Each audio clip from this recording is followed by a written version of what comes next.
Because they say, there is no blame on us to betray and take the properties of the illiterates, Arabs, Al-Quran 375.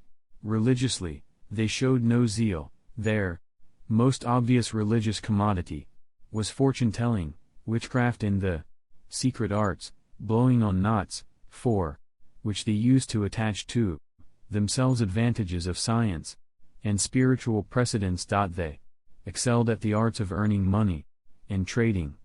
They in fact monopolized trading in cereals, dates, wine, clothes, export and import.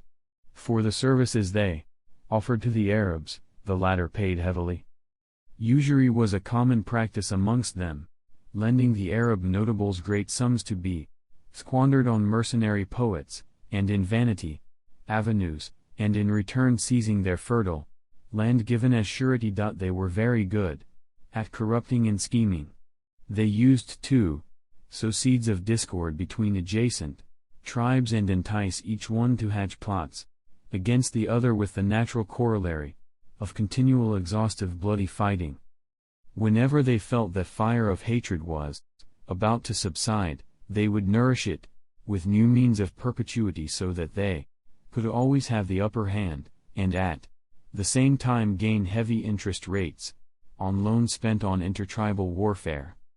Three famous tribes of Jews constituted the demographic presence in Yathrib, now Medina: Banu Kainuqua, allies of Al-Khatsraj tribe, Banu and Nadir, and Banu Qurayza, who allied Al-Aws and inhabited the suburbs of Medina. Naturally they held the new changes with abhorrence and were terribly hateful to them, simply because the messenger of Allah was of a different race, and this point was in itself too repugnant for them to reconcile with. Second, Islam came to bring about a spirit of rapport, to terminate the state of enmity and hatred, and to establish a social regime based on denunciation of the prohibited and promotion of the allowed.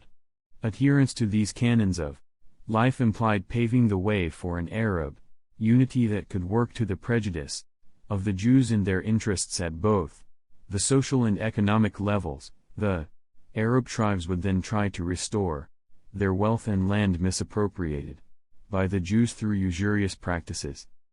The Jews of course deeply considered all these things ever since they had known that the Islamic call would try to settle in Yathrib, and it was no surprise to discover that they harbored the most enmity and hatred to Islam and the Messenger, pbuh, even though they did not have the courage to uncover their feelings in the beginning. The following incident could attest clearly to that abominable antipathy that the Jews harbored towards the new political and religious changes that came to stamp the life of Medina.